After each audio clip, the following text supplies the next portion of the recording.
En esta noche. Jesús nos mandó a orar de una cierta manera. Él dijo que teníamos que orar de esta manera, que teníamos que dirigirnos a Dios como a nuestro Padre, ¿verdad?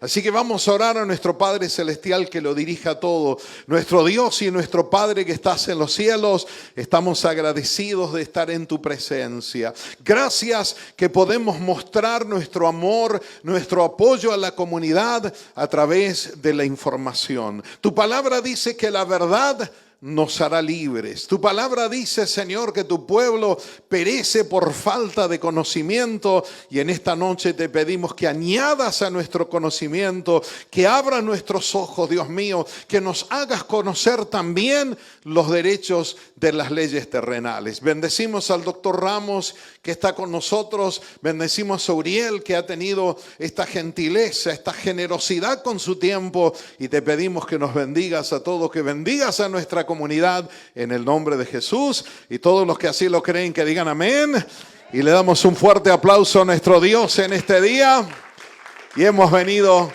para recibir más de su presencia. Pueden tomar asiento. Saben que la Biblia tiene una perspectiva muy pero muy especial acerca de la inmigración. Y una cosa que me di cuenta es que en periodos de incertidumbre económica, el mundo tiene la tendencia de culpar a personas vulnerables, marginadas de las desgracias que todos los demás experimentan o sienten experimentar o piensan que van a experimentar en el futuro. Hoy en día tenemos también, al igual que en otros tiempos de inmigración, tenemos muchos ciudadanos americanos que perciben una amenaza a su estilo de vida de parte de los inmigrantes. Muy interesante la historia de Estados Unidos, aquellos que han tenido la oportunidad de revisarlo un poquitito. Pero mira qué interesante acerca de esta maravillosa nación. Y creo que todos nosotros amamos a Estados Unidos. ¿Habrá alguien que ama a Estados Unidos? Yo amo esta nación con todo mi corazón, y acá dentro de este corazoncito que yo tengo les puedo asegurar que hay un corazón argentino / americano. Amo a esta nación de verdad. Amo a la cultura, amo su constitución, amo a su gente, y una de las cosas, amo el estado de California. A veces lamentablemente parece que el amor no es recíproco, ¿no? Pero esperamos poder conquistar a esta nación para la gloria de Dios. Ahora mira, siempre parece que se ha percibido a los inmigrantes como una amenaza. Los que tuvieron oportunidad de estudiar un poquito acerca de esta nación, mira cómo comenzó todo. Los verdaderos habitantes, los verdaderos americanos de esta nación, ¿quiénes eran? Las tribus aborígenes, ¿verdad? Y ellos percibieron a los colonizadores, tanto americanos como de otras naciones, los percibieron como una amenaza. Luego los colonizadores americanos se sintieron amenazados por los inmigrantes irlandeses. Así que una vez que estaban ya americanizados, vino una gran ola irlandesa y los percibían como una amenaza. Una vez que ellos estuvieron asentados, se asimilaron a esta nación, los descendientes irlandeses sintieron que los inmigrantes italianos eran una amenaza. No sé si alguien lo ha estudiado. Y luego miren lo que pasa. Los descendientes italianos se sintieron amenazados por los inmigrantes tanto del este como del oeste europeo, por los alemanes, por los rusos, por los polacos que venían. Y hoy en día, en este siglo XXI, estamos en una nueva etapa de la historia americana, donde los americanos, descendientes de inmigrantes británicos, irlandeses, alemanes, italianos, rusos, polacos y de todas las naciones del mundo, se sienten amenazados por los inmigrantes, en muchas ocasiones hispanos. Pero tenemos que saber algo acerca de los inmigrantes y algunas verdades antes de entregar al doctor Ramos en esta noche. Y es que tenemos que saber, mis queridos hermanos, mis amigos, que la tasa de empleo entre los hispanos es muchísimo más alta que la tasa de empleo que aún de los que han nacido en esta nación. Los inmigrantes trabajan horas más largas y hacen trabajos más duros que muchas veces los que hacen los nacidos en esta nación. Los inmigrantes reciben en realidad menos asistencia general que lo que recibe la población en general. Y por otro lado, los inmigrantes muchas veces pagan muchos más impuestos, más taxes que los servicios sociales que reciben a cambio. Escucha esto, hay una estadística. En el año 2022, ¿cuántos sabían que los indocumentados, entre todos, pagaron, escucha esta cifra, 96.700 millones de dólares? Una cantidad inmensa de dinero, y a cambio de eso la mayoría no recibió absolutamente nada. Muchas veces se los ha desplazado. Pero sobre todo las cosas que dice Dios acerca de los inmigrantes. ¿Qué dice la Biblia acerca de los inmigrantes? Y aquellos de nosotros que hemos tenido el privilegio de leer la palabra de Dios, sabemos que la Biblia está llena de historia de inmigrantes. Abraham era un inmigrante. ¿Qué le dijo Dios cuando estaba en Ur de los Caldeos, que viene a ser el moderno Irak? Le dijo a Abraham: vete de tu tierra, sal de tu tierra y de tu parentela y vete a la tierra que yo te diré. Abraham fue inmigrante.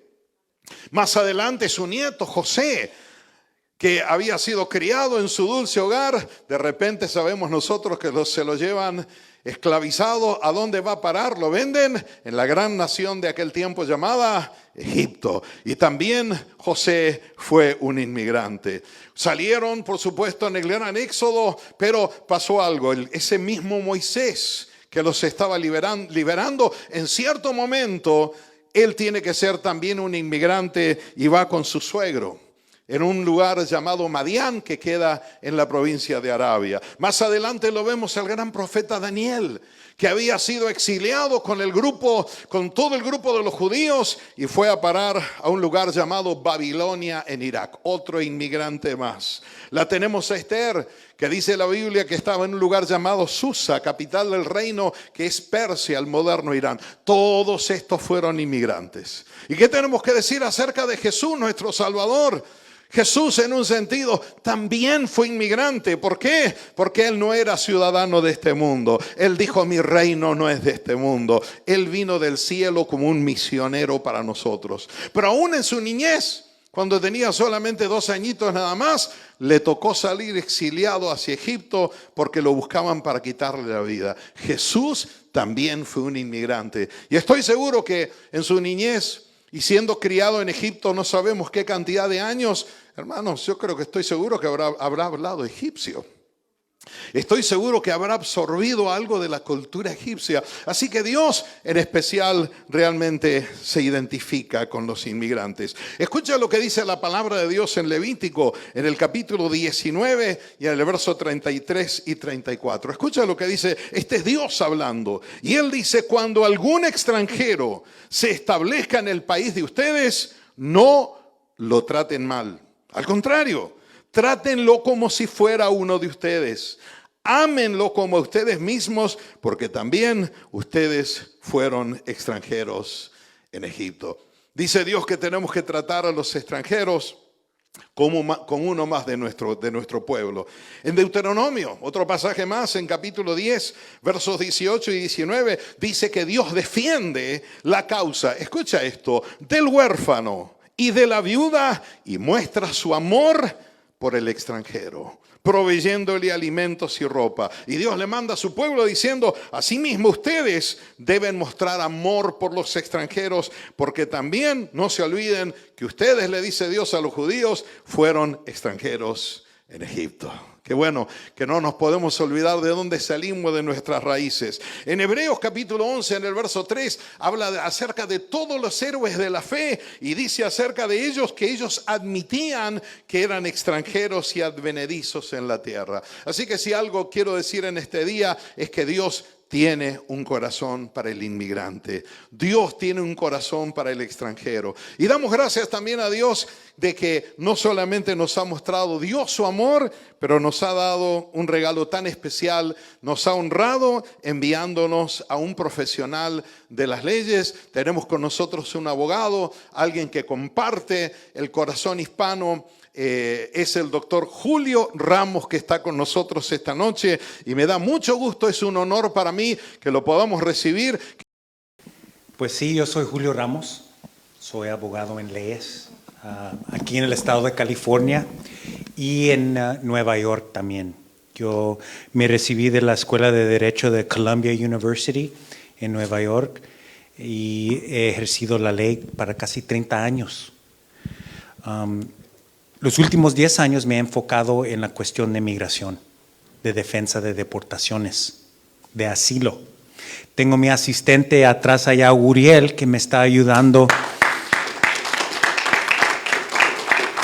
en la cuestión de la inmigración y de la defensa de la inmigración. Él es abogado en México. Él también pues tiene un asilo pendiente. Él viene aquí a este país buscando pues una mejor vida. Y tenemos una presentación muy concreta y específica de la cuestión de lo que está ocurriendo ahora en los Estados Unidos. Y después vamos a tener, con el permiso del pastor, pues preguntas específicas que podemos hacer una respuesta en general o específico o en privado después de cualquier situación que tenga uno en particular. Pero quisiera comenzar con pues una historia de las deportaciones dentro de los Estados Unidos. En términos de la política de este país, la primera vez que sí se impuso una política concreta de deportación fue en los años 50, 1950, por el presidente Eisenhower. Él comenzó un programa para deportar los trabajadores de mayoría origen de México, que se conocían como los braceros. Era un programa que específicamente se metió en este país porque en la Segunda Guerra Mundial no había mano de obra y se importó mano de obra de México para trabajar en las fábricas, en los campos agrícolas, etcétera, etcétera. Pero cuando regresaron los soldados de la guerra, hubo pues una mentalidad dentro de este país que se echaran a los braceros, que se regresaran a sus países. Y más de 1 millón de braceros fueron deportados entonces, en términos mucho más brutos de lo que está ocurriendo ahorita. Ahí no había proceso de jueces como hay ahorita de inmigración o procedimientos o papeleos. Ahí te echaban, te agarraban, te miraban como latino, mexicano y te echaban a la frontera. Y mucha gente que eran ciudadanos al mismo tiempo sufrieron esas consecuencias de esa política. Pero ahora estamos en el régimen del presidente Trump. El presidente Trump tiene la política de expulsar las personas que él piensa y los republicanos piensan tienen prioridad para expulsión. ¿Y quiénes son esas personas? Por lo mayor, son personas que han hecho o han cometido alguna criminalidad dentro de este país. Y la cuestión de criminalidad, pues como ya sabemos, pues de vez en cuando uno de nosotros nos metemos en problemas, ¿verdad? Y puede ser un problema que básicamente no tiene víctima. ¿Y de qué tipo de problema de criminalidad estoy hablando? Pues estoy hablando de un DUI, de conducir tomado, porque ese es el delito más común que existe. Y en ese instante lo que pasa es que si una persona no tiene papeles o tiene una orden de deportación, cuando el oficial le está intercambiando información con uno, ahí tienen la computadora que tiene acceso a todas las cuestiones de información federal, estatal, local, condado. Y si una persona tiene una orden de deportación y tiene contacto con un policía, con un DUI, ahí entonces es cuando va a haber el problema. Porque cuando se encuentra el policía, tiene un deber bajo la ley de investigar la cuestión e informarle al gobierno federal que esto ha pasado. Y así es el problema más común que existe. Cuando yo tengo clientes que vienen con casos de asilos, porque yo en términos profesional es lo que hago, asilos, defensa de deportaciones, le digo al cliente que el modo de perder un asilo es que te arresten por un DUI, por estar conduciendo tomado. Y les pido y les ruego que pues no hagan eso, que no conduzcan tomado, porque ese es el riesgo que existe más grande. Pero obviamente he hecho yo casos criminales y gente se mete en problemas. Y esas son las prioridades ahorita de que tiene el gobierno. Pero al mismo tiempo que están buscando a estas personas que ya saben quiénes son porque tienen este historial criminal, mucha gente que no tienen esos problemas pues son las familias, ¿verdad? Y si ellos no tienen papeles, el oficial no va a distinguir con una persona que tiene criminalidad y una persona que no tiene criminalidad, porque en el punto de vista de la política que se ha cambiado en los últimos 3, 4 semanas, esa persona es considerado por el ICE un criminal por la entrada y sin documentos dentro del país. Y a consecuencias de eso pueden ser sujetos a arresto. Aunque no tengan ni una historial criminal, pueden ser arrestados por un oficial si no tienen documentación dentro de este país. Miramos aquí atrás las prioridades de deportación, ¿verdad? Y eso es la prioridad fundamental que existe, la criminalidad para impulsar la exportación, la deportación de una persona. Pero como vemos aquí en la segunda página, indocumentados de menos de 2 años son una prioridad para expulsar del país también, porque se considera que esas personas no tienen muchos lazos con la comunidad, no están suficientemente tiempo para establecer familias, trabajos, hogares, y en mucho sentido el gobierno les mete una prioridad para deportación a esas personas también. Pero hablo más con un ejemplo. Por ejemplo, hoy yo tuve un caso de asilo en la Corte de Inmigración de Sacramento. El caso era de un joven de 24 años colombiano. Él era exmilitar. Él fue perseguido por los grupos revolucionarios de Colombia, conocidos como los FARC. Lo amenazaron, lo golpearon, lo tormentaron. A consecuencias de esa situación, él se huyó de Colombia y llegó a los Estados Unidos. Llegó de Colombia a México por avión y luego cruzó la frontera en Texas. Se entregó a inmigración. Y estuvo en detención el muchacho como para unos 5 días. Después lo dejaron ir. No tenía mucho contacto, no tenía mucha comunicación con personas aquí dentro de los Estados Unidos, pero eventualmente lo dejaron ir y él se tenía que reportar para la Corte de Inmigración. Consiguió un abogado, su servidor, para ayudarle. Y gracias a Dios ganamos el caso. La Corte le dio el asilo por convencerle a la Corte que a él le habían perseguido por haber sido un ex militar colombiano que peleó contra esos grupos revolucionarios durante un periodo de tiempo en Colombia. ¿Qué quiero decir con eso?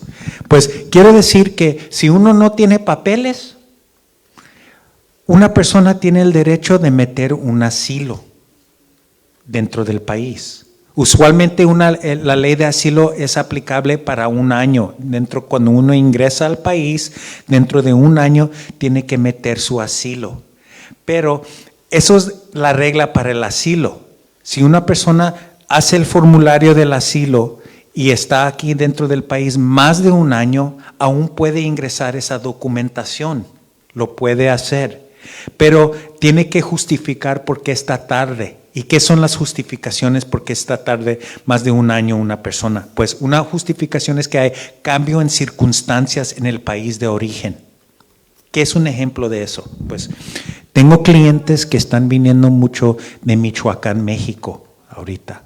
Hay muchos problemas con los carteles, con la policía, con el gobierno central que ha hecho guerra en esa región de México. Hay muchas violaciones de los derechos humanos. Antes esa área de México no era tan problemático como es ahora. Pero personas que han estado aquí dentro del país, que son de Michoacán, bajo ese cambio de circunstancias pueden aplicar para un asilo, porque hay un cambio en circunstancias fundamentales dentro del país. Otra cuestión es que ahora el presidente Trump ha declarado que los carteles son grupos terroristas. Eso es un cambio en ley. No necesariamente de estatuto, pero una actitud del gobierno de este país, que los carteles se van a considerar casi equivalentes a un gobierno. Y eso tiene mucho impacto en la ley de asilo, porque ahora estamos hablando de lo que antes se consideraba conducta privada, ahora se considera conducta de un gobierno por consecuencias de los carteles. Y si una persona tiene problemas de regresar a su país de origen porque saben que hay problemas dentro de una región, porque ahí están las agrupaciones de carteles dentro de esa área, están en control, una persona tiene el derecho de ejercer y reclamar pues que tiene derecho a un asilo, aunque sea más de un año, por ejemplo. Pero eso es una opción, el asilo. Hay una ley también que existe que mucha gente no sabe, que si uno es víctima de crimen dentro de los Estados Unidos, pueden aplicar para otro programa que se llama una visa U. Y eso es para víctimas de crimen dentro de los Estados Unidos que han asistido al gobierno, han ayudado, han cooperado con el fiscal o la policía. ¿Qué tipos de crímenes? Pues un asalto sexual, un robo a punto de una pistola, de que si ellos sospechan que una persona no tiene papeles, lo pueden arrestar porque tienen la causa probable. Si te preguntan, ¿eres ciudadano? Y uno es silencio, ellos no pueden deducir que esa persona no tiene papeles. Ahora, si una persona diga, no tengo papeles, ese oficial le podía arrestar. Es una cuestión que obviamente en la presión de la situación, ¿uno qué va a hacer? Pues tiene que ser, uno tiene que ser duro en estos tiempos. Una persona se tiene que controlar. Y especialmente pensar de los hijos, ¿verdad? Porque la situación cuando el poder del gobierno está en la cara de una persona, ojalá vamos a ser fuertes, pero en muchos instantes no. Pero una cosa que sí puedes pedir es el silencio o que quieres hablar con un abogado, porque esos son derechos fundamentales del gobierno y de la Constitución de este país. Y es una cuestión, pues obviamente, que podemos utilizar para defendernos, pero es una defensa mínima, ¿verdad? Porque ¿qué pasa si me arrestan? Te van a meter muchos papeleos para que uno, pues, no ejerce sus derechos. Nunca firmes nada. Si un oficial te pide, firma esto, si no entiendes lo que estás firmando, no lo firmes. Y si no lo entiendes, pide que quieres que un abogado te explique lo que estás firmando o lo que ellos quieren que firmes, porque en muchos instantes puede ser documentación que niega tu capacidad de ir y hablar con un juez, porque todos tenemos ese derecho. Si el gobierno te arresta por sospecha de no tener documentos, puedes y tienes el deber y poder de ir en frente de un juez de migración y alegar su caso. Cuando ocurre eso, ¿qué puedes alegar? El único modo que puedes alegar es interponer un asilo. Y ese es el único modo, y eso se llama un asilo defensivo. Si has sido arrestado y ya estás en una corte de inmigración, eso se llama un asilo defensivo. Ahora, hay otro asilo también. Ese asilo se llama un asilo afirmativo. Es decir, si una persona que está aquí hoy dice, pues ¿sabes qué? No es mala idea, me meto al asilo y por lo menos quizás me puede proteger un poco, sí lo puedes hacer. Haces una declaración, llenas el formulario, lo mandas a Chicago, Illinois, y ya comenzaste un asilo afirmativo. Obviamente es riesgo, ¿verdad? Si uno no tiene documentos, pero tiene ese derecho de ingresar esa documentación al gobierno y comenzar el proceso de un asilo afirmativo. Hay dos tipos de asilo: defensivo, si uno está en la corte de inmigración, y afirmativo si no está en la corte de inmigración. Y la distinción es importante porque en un caso defensivo hay un juez y hay un abogado del gobierno. El abogado del gobierno siempre está en contra de usted. Siempre va a intentar, como decía mi mamá, hacerte bolas, a confundirte, hacer que, pues, que no seas creíble en frente del juez. Es preferible ir en un caso afirmativo, porque en ese caso es de más un oficial que te hace preguntas de su caso. ¿Por qué mereces asilo? ¿Por qué debes de estar en el asilo? Para muchas personas eso puede ser una alternativa, porque la política como existe ahorita del ICE y del DHS, si una persona tiene un procedimiento pendiente, no lo pueden expulsar del país, porque es una violación del proceso legal. Y en ese instante, pues, tiene ese papel. Ahora hay un riesgo, ¿verdad? Porque te van a tomar huellas, van a tomar tu información biométrica, te vas a registrar en esencia con el gobierno. Y hay un riesgo que puedes perder tu caso de asilo. Pero si pierdes el caso de asilo, en la cuestión afirmativa, el caso no se para ahí, porque ese caso luego se transfiere bajo ley a la Corte de Inmigración. Tienes en esencia dos oportunidades de convencerle. Si no le convenciste al oficial, le puedes convencer a un juez que tienes el derecho de asilo. Porque mi situación en Honduras no me sostiene, me han hecho amenazas, tuve un negocio, tuve que huir, me están buscando aún, fui a hacer denuncias, no hizo nada la policía y tienes toda esa documentación, es posible que puedes establecer su caso de asilo. Es un ejemplo. Ahora, hay disputas de qué tipo de situaciones pueden ser aplicables al asilo, pero obviamente uno puede hablar con un abogado para detallar específicamente el caso, pero lo que lo quiero decir es que hay una vía con el asilo. Y es un gran poder. Por eso el Trump y los amigos del Trump no les gusta la ley de asilo.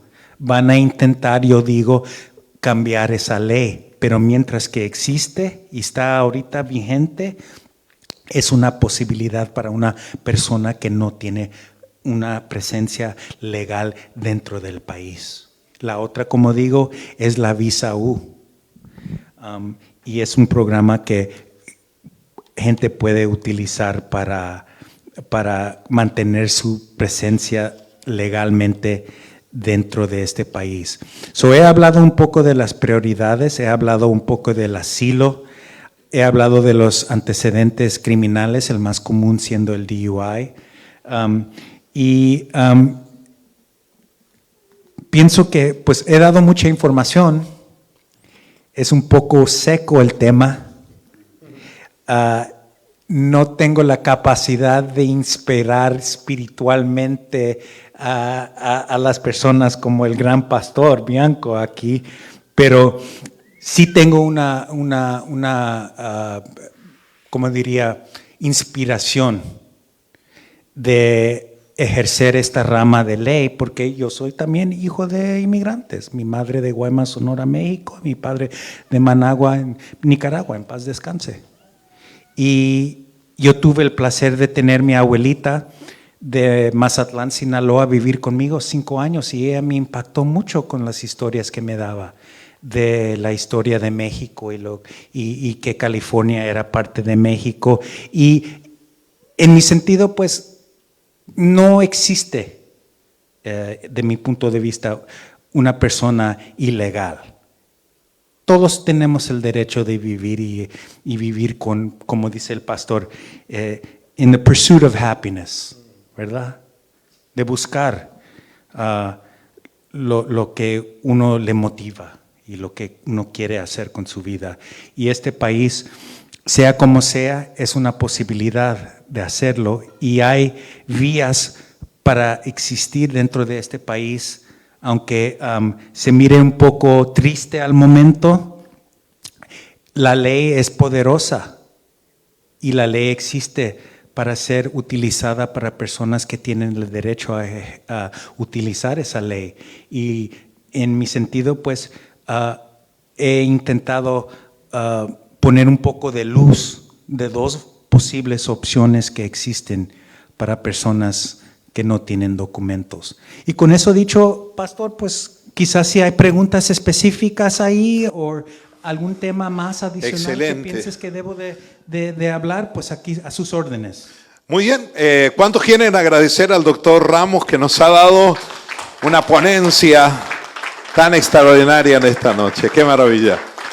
¿Habrá alguna pregunta? Entonces me voy a acercar con el micrófono, vaya levantando la mano y de esta manera el doctor Ramos le puede responder. José. Un placer, doctor Ramos. Usted que estaba hablando para personas que pueden calificar para un asilo, ¿qué nacionalidades son esas? El asilo es aplicable para cualquier persona, no específicamente por nacionalidad.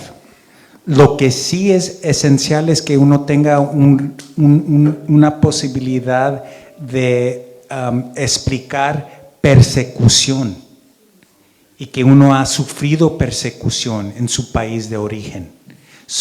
No está limitado geográficamente y bueno, di un ejemplo hoy de un caso que tuve hoy de un muchacho colombiano, pero todos los países son representados en los casos de asilo y los que tienen mejor éxito son casos que uno puede explicar que ha sufrido daño de un gobierno o entidades que el gobierno no puede controlar y que ha causado un daño a esa persona mentalmente, físicamente, emocionalmente, económicamente.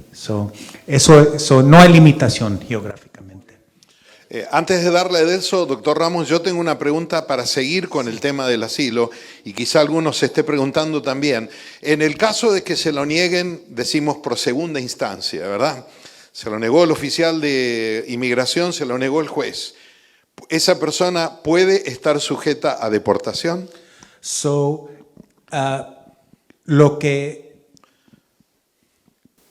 existe en el momento es que hay 2 niveles de apelación más que pueden ocurrir 2-3 años. Lo voy a ser sincero, en muchos de los casos que no tienen mérito, el proceso es para pelear y luchar lo más posible, porque una cosa que no mencioné de un asilo es que después de 150 días que una persona ingrese al asilo, es elegible para un permiso de trabajo y una tarjeta de seguro social. Y eso es pendiente el caso. Es decir, el oficial te negaron en la Corte de Inmigración. El sistema, como existe ahorita, tienes 2 más opciones de apelar. Y mientras esas apelaciones están vigentes, uno puede continuar con sus permisos de trabajo. Ahorita están dando permisos de trabajo si uno mete su asilo para 5 años. Wow. Es decir, si uno mete el asilo, es básicamente que le está dando usted mismo residencia en el país en un modo indirecto. Gracias. Así es como Maravilloso. existe. Tienes 2 más apelaciones dentro del sistema administrativo de las Cortes de Inmigración y después es decir, si pierdes ahí en ese nivel, puedes ir a la Corte Federal de Apelación y hacer tu último argumento por qué uno merece estar en el país. Excelente, tremendo. Bueno, Adelso tiene una pregunta más, por favor. Adelso. Buenas noches, muchas gracias por venir. Sí. Es muy importante para nosotros. Una pregunta es sobre de los menores de edad.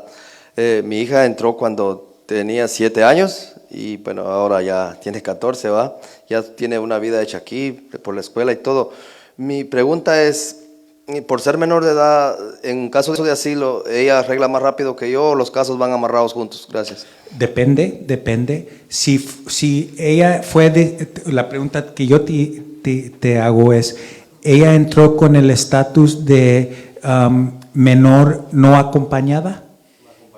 ¿Fue acompañada? Ok. Ella tiene el derecho de ingresar a un asilo de ella misma para su propia cuenta. Si no hay procedimiento de asilo pendiente en la Corte de Inmigración, ella puede meter un asilo afirmativo, claro, y lo puede hacer antes que tenga 18 años y no se considera tarde porque es menor de edad. Ella, en términos prácticos, sí es más fácil para que ella gane que usted. Pero por el mismo tiempo, hay una política de no dividir las familias, o puede uno hacer beneficio de eso al mismo tiempo en términos prácticos, pero por lo menos ella tiene el derecho de ingresar su propio asilo y se va a considerar a tiempo. Excelente. Bueno, ¿qué tal si le damos un aplauso antes de seguir con la siguiente pregunta? Está extraordinario. Carmen tiene una pregunta, doctor Ramos. Gracias por venir. Mi pregunta es, ¿cuánto dura el asilo? Si una persona solicita un asilo, ¿por cuánto tiempo se lo dan? No hay si le dan el asilo, no hay limitación. Pero lo bonito del asilo es que le da una vía a una persona de residencia y eventualmente ciudadanía. Por eso es preferible que una persona le den la categoría de asilo. Porque cuando uno ingresa el asilo y dicen, sí, esto es un asilo, uno se puede ser residente y ciudadano. Pero en la alternativa, si uno ingresa al formulario, el mismo I-589, y no se considera asilo, no le pueden decir, ok, si nos has convencido que mereces protección de este gobierno, te dejamos quedarte en el país sin limitación, pero solo te vamos a dar un permiso de trabajo y un seguro social. Y eso no se considera un asilo, eso se considera otra cosa, se llama withholding.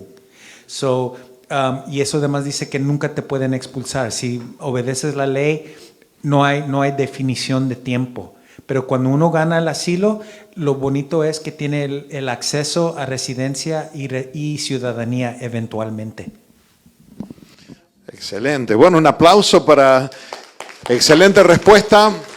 Doctor Ramos, tenemos a Julio, que tiene una pregunta más. Doctor, muchas gracias por su información. Sí, señor. Yo ingresé a este país con visa hace muchos años y me dijeron, de turista, sí, y me quedé. Y me dijeron que por ahí se podría hacer una visa. Este programa que está hace poco, y no sé si puedo yo obtener esa prioridad, ese asilo. ¿Asilo? En el caso de usted, porque entró dentro del país con permiso, eso quiere decir que no tienes que... Además te doy ejemplos, ¿ok? Si se casa usted con una ciudadana, no tienes que salir del país para la entrevista consular no tienes que regresar a su país de origen, puedes hacer todos los trámites dentro del país. Ahora, si uno entra con permiso, pero como he explicado, hay cambio en circunstancias en su país, puede justificar por qué está tarde si no metió el asilo dentro de un año. Tienes que entender que toda la cuestión de las entradas y salidas del país para una persona que viene con visa está bien controlado y saben todo lo que ha hecho una persona. Lo peor que puede pasar es que uno no diga la verdad o se olvida de un dato o una cuestión dentro del formulario y eso le puede perjudicar a una persona. Pero hay instantes que podrían ser aplicables en su situación y podríamos hablar en más detalle después, que por haber entrado al país con una visa de turista no tienes que salir del país para ajustar su estatus. Excelente. Agradezcale con un aplauso por esta generosidad que nos está dando.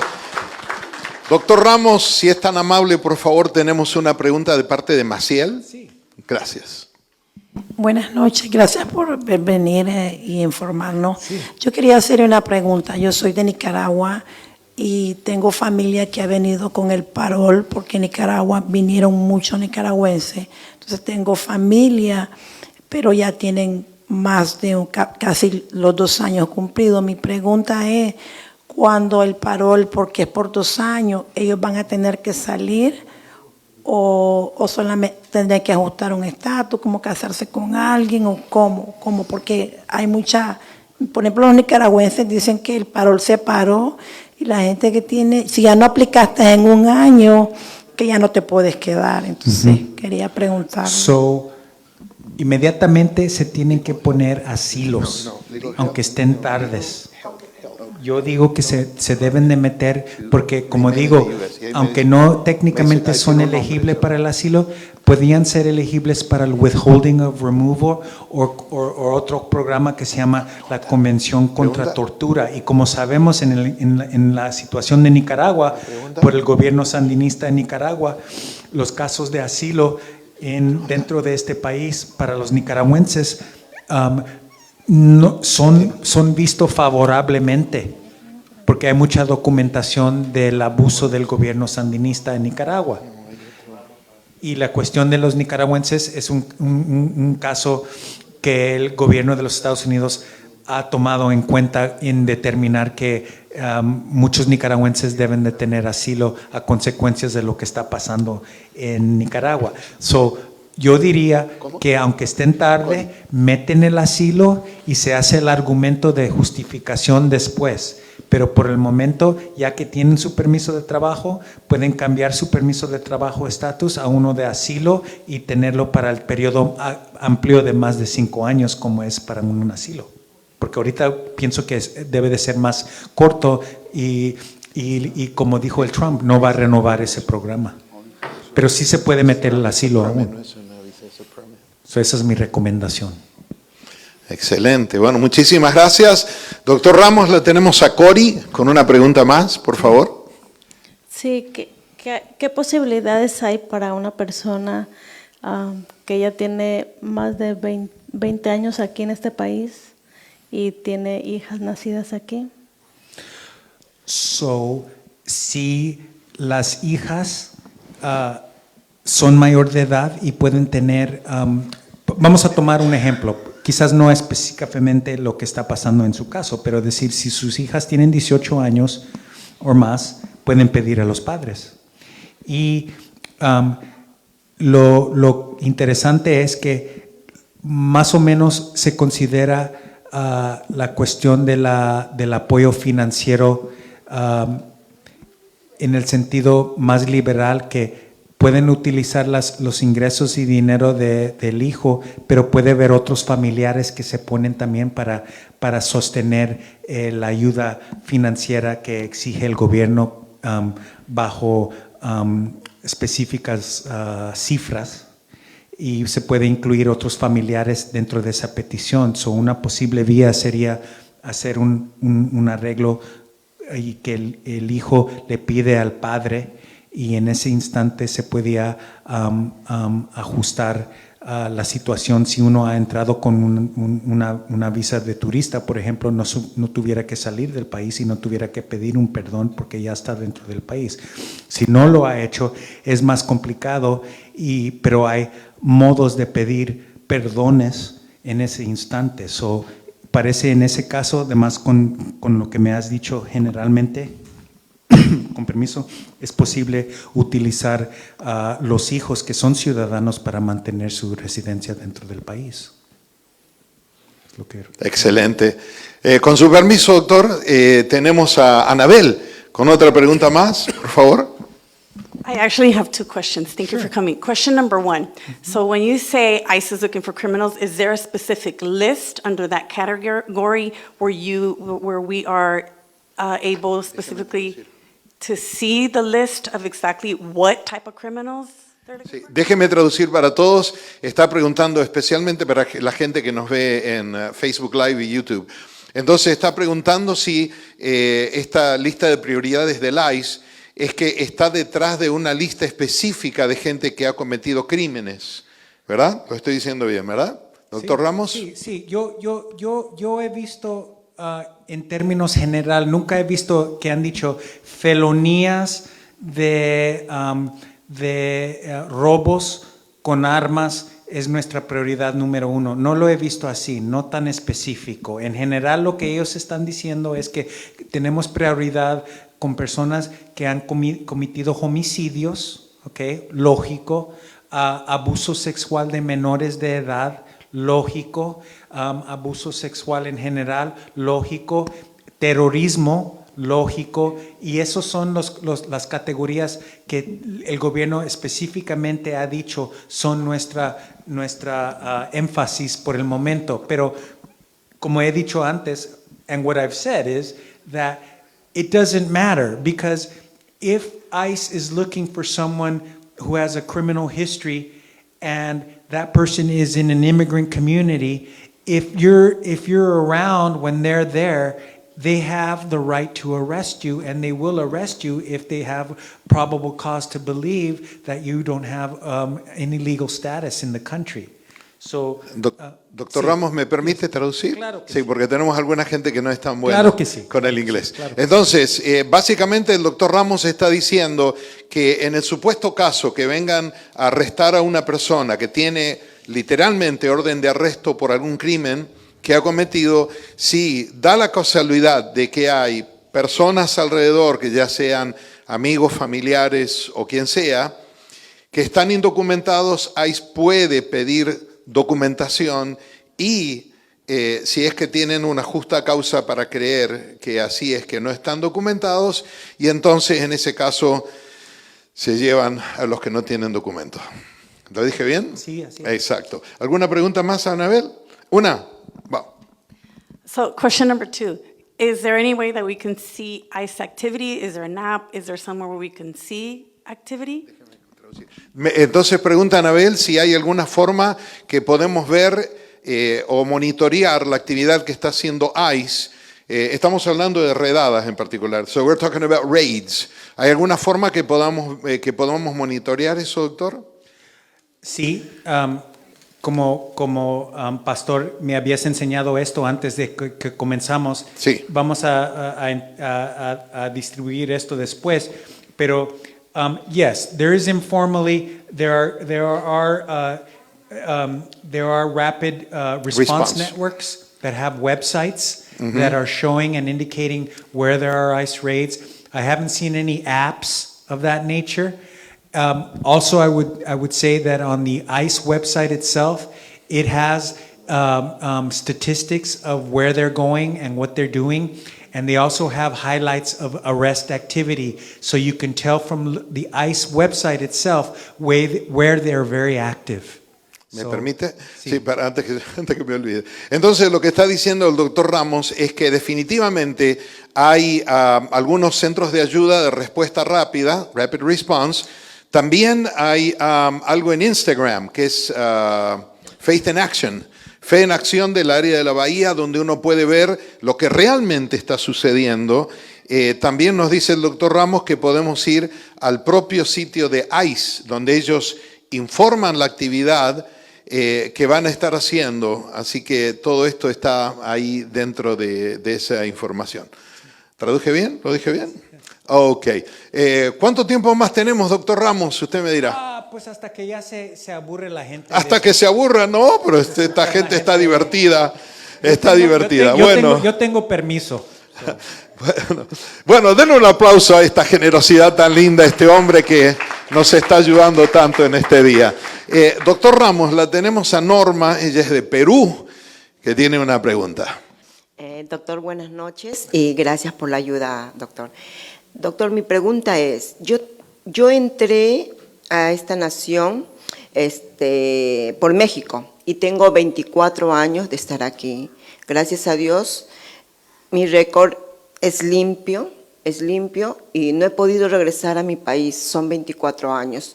¿Hay alguna posibilidad por el tiempo que yo estoy aquí de poder arreglar o no sé? Entonces yo quisiera que por favor usted. Sí. Directamente no. Indirectamente te puedo dar un ejemplo. Y se llama en términos más o menos, no precisamente legal, pero más común y corriente, se llama la ley de los 10 años. Okay. ¿Qué quiero decir con la ley de los 10 años? Si le arrestarían, por ejemplo, a usted, y usted tiene un esposo de este país o hijos en este país, y a consecuencias de su arresto causaría una trauma o un problema a sus familiares que son residentes o ciudadanos de los Estados Unidos, podías peticionar dentro del procedimiento de la Corte de Inmigración de Expulsión un perdón basado en su buena conducta, que has pagado sus taxes, que no tienes historial criminal. Pero lo interesante de ese derecho es que usted no lo podía o no lo puede iniciar. Solo lo puedes invocar defensivamente si uno está en procedimiento de deportación. Esa se llama la ley de los 10 años. Y eso es una posibilidad en su caso. Y es un beneficio que un juez de inmigración te podía otorgar si están satisfechos que uno ha hecho y ha cumplido con los requisitos de la ley. Esa es una posibilidad. Y eso es uno que, con lo que me has dicho y lo breve que hemos intercambiado información, es algo que puede ser utilizado y que puedes saber si alguna vez estás en ese tipo de situación.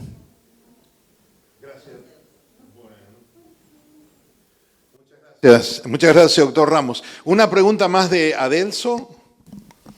Sí, esa es por mi esposa. En este caso, una persona que lleva 8 años en este país, ya 7 años haciendo sus taxes, ya con una hija nacida acá, su licencia de conducir, a la hora de esa persona ser, o sea, no arrestada, pero ser identificada por ICE, ¿vale eso? Y también que tiene un récord criminal pues intacto, pues no tiene récord criminal, sería la palabra correcta. Eso se llama una cosa que se llama, cada oficial tiene lo que se llama prosecutorial discretion. Y ese término se sabe como PD, prosecutorial discretion. ¿Qué quiere decir? El procurador tiene discreción, ¿okay?, de cada caso. Si uno tiene familiares de este país, eso es un factor humanitario. Que ahora no estamos hablando del juez, no estamos hablando del oficial, ahora estamos hablando del poder policíaco, ¿okay?, del ICE. Aunque tenemos que entender que la cuestión del ICE no es criminal, es civil, pero ellos tienen un poder policíaco y tienen también la discreción en casos de dejar en libertad a una persona pendiente un procedimiento de deportación. Y eso específicamente es determinado por los hechos y la conducta de la persona que han arrestado. Y hay también, aunque esté ya, uno piensa, uy, ahora sí, ya pues, ya me tengo que pues arreglar para regresar a mi país. Hay documentación y hay posibilidades de que puede salir de la custodia del ICE basado en esos factores humanitarios. Eso sí existe. No pienses que pues están echando a todo el mundo y no hay discreción y no hay consideración de las circunstancias individuales. Sí existe y ya ha salido en los periódicos y en redes de comunicación que muchas de las personas que han sido arrestadas recientemente las han tenido que dejar salir porque no hay capacidad de mantenerlos dentro del sistema, porque no hay los recursos suficientes para la totalidad de personas que ellos intentan arrestar y detener. Sí hay discreción. Excelente. Bueno, ¿qué tal si animamos esto con un aplauso más? Mientras recibimos a Imelda. Imelda precisamente es de Guaymas, mire usted. Y ella también tiene una pregunta, a ver. No, solamente quería preguntar acerca de si nosotros llegamos aquí hace 2 años y medio, casi 3, por visa de trabajo por mi esposo. Nos vinimos con visa de trabajo, tenemos permiso de trabajo, pero mi hijo está estudiando y termina su high school y le gustó estar aquí y le gustaría estudiar aquí. Entonces, ¿qué probabilidad habría de que él pudiera quedarse a estudiar sin, pues nada más tenemos ese permiso de... la posibilidad es el que él puede conseguir una visa estudiantil. Y eso se puede determinar si él va a ir al colegio comunitario, por ejemplo, si va a ir al San Mateo o al City College de San Francisco. Esas escuelas específicamente tienen departamentos que podían ayudarle a hacer el proceso para que él pudiera ser certificado para una visa estudiantil. So, esa es una posibilidad que podías utilizar en el caso específico de él, si él podía establecer los requisitos del programa.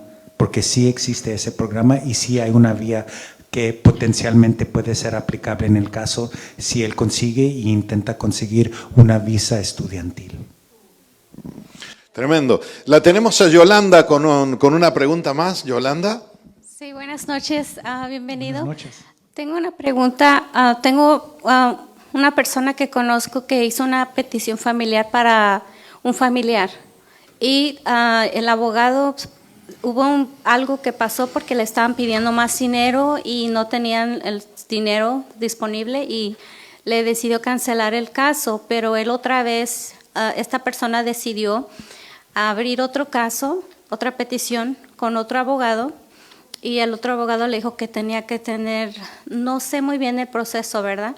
Pero dijeron que querían el número de caso y lo tenía que obtener del otro abogado que había empezado el caso y esa persona no se lo quiere dar. ¿Qué es lo que puede hacer él para seguir con el proceso? Solución muy fácil. Tiene el abogado que tiene ahorita puede pedir una FOIA, sí o no, abogado Uriel. Se llama Freedom of Information Act. Es simple, el abogado debe de saber cómo hacerlo y si no, podía con 15 minutos de una búsqueda en el internet saber qué hacer. Pero debe de pedir una FOIA de UCIS, un Freedom of Information Act request de UCIS y dentro de 20 días tuviera toda la información pendiente del caso. ¿Ok? Excelente. Bueno. Tenemos una pregunta más de parte de Carmen. Tiene una pregunta más, ¿verdad? Digamos una persona que sería mejor, está casada con un residente permanente, pero sería mejor que pidiera asilo o sería mejor que se casara, que lo agarrara a través del esposo residente. Un residente no tiene prioridad en el procedimiento de una petición familiar. Les ponen atrás de la fila. Eventualmente sí se procesa, pero la prioridad le va a ciudadanos. Pero no hay nada que prohíbe meter un asilo y esa petición al mismo tiempo. En actualidad, si una petición familiar está pendiente, en muchos instantes se puede utilizar eso para frenar la cuestión del asilo pendiente, la determinación de UCIS de la petición familiar. Y al mismo tiempo la persona tiene la protección de tener el asilo pendiente, estar ya en el procedimiento que existe para el asilo, que puede ser afirmativo o defensivo, y también al mismo tiempo seguir con su caso de la petición familiar. Si la persona tiene los recursos, debe de hacer las dos cosas. Muy bien. ¿Qué tal si le damos un aplauso de agradecimiento? Tengo una pregunta, doctor, y disculpe mi ignorancia, pero hace un tiempo atrás alguien conocido recibió un tratamiento en el hospital de Stanford y este tratamiento tenía que ver neurológico, tenía un problema en el cerebro, así que fue una operación muy especial que le hicieron. Y le ofrecieron como una protección, supuestamente, por un tratamiento médico, algo llamado como Cucol, no sé si lo pronuncio bien. ¿Usted tiene idea de cierta vez lo vi, no me acuerdo bien si es exactamente como lo estoy pronunciando, si esa persona está cubierta por eso o si aún así está sujeto a deportación o si tiene un permiso, está cubierto por la ley para quedarse? Si la pregunta es, ¿cómo se llama el programa otra vez? Creo que es algo como Cucol, algo así. ¿Cómo se escribe? Me parece que es CUCOL. C-O-L, algo así. C-U-C-O-L. No estoy familiar con ese término, pero Ok. sí diría esto. Una persona que tiene una discapacidad dentro del país, o es decir, una familia que tiene, decir, un hijo o hija, y quizás no es precisamente exactamente lo que estás preguntando, pero una persona que tiene una cuestión médica que en su país de origen no se les puede solucionar por alguna razón, sí podía ser elegible para un asilo basado en esa categoría de persona.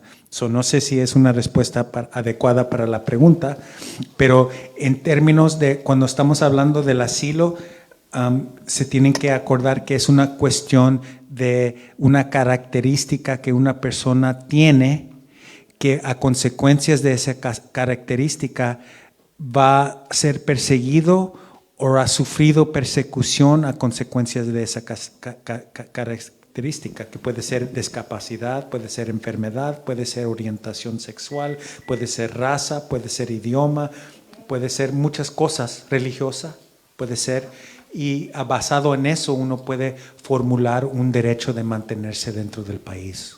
Excelente. ¿Le parece que hacemos una pregunta más? ¿Sí? sure. Lo tenemos a Federico, que levantó la mano recién. Federico. Muchas gracias por ayudarnos. La pregunta de mi esposa es solamente si es posible tomar el examen de la ciudadanía en español. Pues eso, como yo tengo entendido, es un privilegio para personas de ciertas edades. Si una persona es mayor de edad y puede justificar tomar el examen en su idioma natal, lo puede hacer. Pero hay restricciones y te podría dar más información después, pero como yo lo tengo entendido, tiene que ser de una cierta edad para tomarlo en su propio idioma. Excelente. No lo parente. Es un problema menor ese. Bueno, tenemos a Maciel con una pregunta más. Buenas noches. Yo quería hacerle una pregunta. Tengo una sobrina que vino a este país hace 18 años, pero cuando ella entró por frontera y venía con documentos como que ella era mexicana. Entonces estuvo la agarraron, ¿verdad? Estuvo ahí y como ella traía el documento que era de México, entonces la deportaron a México y le tomaron huellas. Entonces, después ella ingresó ilegalmente y hasta el día de hoy tiene 18 años, vive en Miami y entonces ella me decía, yo he mirado 2 abogados y los 2 me dicen cosas diferentes. Uno le dice, no, porque te tomaron las huellas y otro que no, que pedacito. Entonces, la pregunta para mí era, ¿qué posibilidades tiene reales de ella? Porque ella dice que se acuerda que le tomaron las huellas. Solo vamos al grano del asunto. Mira, ella tiene que pedir una Freedom of Information Act, tiene que pedir del gobierno, del DHS, del ICE, como le expliqué al señor previo. Ella puede pedir su información historial de el contacto que tuvo para saber exactamente qué tiene el gobierno, porque en muchos instantes uno piensa que existe información y no existe. Y si no existe, pues nunca ocurrió. La cuestión es, ella debe de conseguir, ve a una entidad o un abogado que le pide una FOIA, Freedom of Information Act request, para que ella pueda conseguir todo el archivo de su situación y si hay información del contacto que tuvo previo con el gobierno. ¿Usted podría tomar ese caso que ella está en Miami? Sí, claro, ese es relativamente fácil. Ok, gracias. Qué lindo que nos hace fácil al abogado, ¿eh? Accesar la información. Esa palabra me gusta, fácil. Está bonita. Bueno, tendremos alguna última pregunta. ¿Qué le parece? Vamos cerrando la noche y estamos sumamente agradecidos con la asistencia de Uriel, del doctor Ramos. ¿Habrá una última pregunta que sea la mejor de la noche? La pregunta más inteligente de la noche. Wow, ahí sí que los puse en apuros, ¿verdad? Muy bien. Y si no hay más preguntas, doctor Ramos, yo siempre digo, cuando no hay preguntas, mire, o entendieron todo o no entendieron nada? Yo pienso que entendieron mucho, que hay vías, ¿verdad? Sí, Que definitivamente. que existen recursos y pues obviamente hablar con un abogado calificado en leyes de inmigración pues ayuda mucho. Y aunque desgraciadamente de vez en cuando somos un poco caros, merece la pena saber esa información, utilizar esa información para su propio beneficio. Excelente. Bueno, si les parece bien, queremos agradecer infinitamente al doctor Ramos por haber prestado este servicio a la comunidad. Así que los abogados son caros, eso sí. Lo que pasa es que han invertido muchísimos años de su tiempo, de su vida, de sus recursos para hacer sus estudios y ahora es lo que es y estamos agradecidos por eso. Así que, ¿qué les parece en esta víspera del Día de los Enamorados que le damos a Dios las gracias y aplaudimos y le decimos al doctor Ramos infinitas gracias por el honor de haberlo tenido? Muchísimas gracias. Bueno, vamos a estar cerrando esta noche con dos cosas importantes.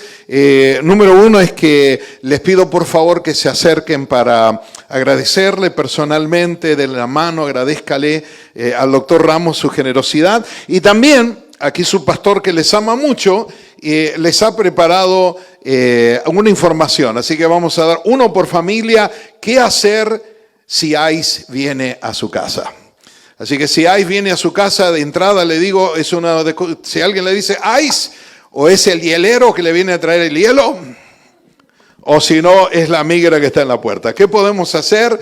Bueno, lo tenemos aquí, información. ¿Qué hacer si ICE viene a su lugar de trabajo? Interesante. ¿Cómo estar mejor preparados? Acá lo tenemos. Una cosa que quiero cerrar, y que posiblemente el doctor Ramos esté de acuerdo, es que lamentablemente hay muchos rumores falsos de redadas que no lo son. Digo, ¿verdad? Es decir, que hay mucha gente que se ha asustado. Conozco gente que literalmente tiene ataques de pánico, que no pueden salir de su casa, han renunciado a su trabajo. No es una hipérbole, no es una exageración. Tenemos que conocer la verdad y, como dijo Jesús, la verdad nos hace libres. Así que cuente con nosotros para todo. Esta iglesia está abierta para todos nuestros hermanos inmigrantes. Somos una iglesia hispana y estamos agradecidos con todo. Así que muchísimas gracias a todos los que estuvieron en Facebook Live con nosotros, aquellos que nos van a seguir en YouTube. ¿Qué tal si la iglesia Transformación también se despide con un aplauso bien fuerte para todos ellos, agradecidos en el nombre de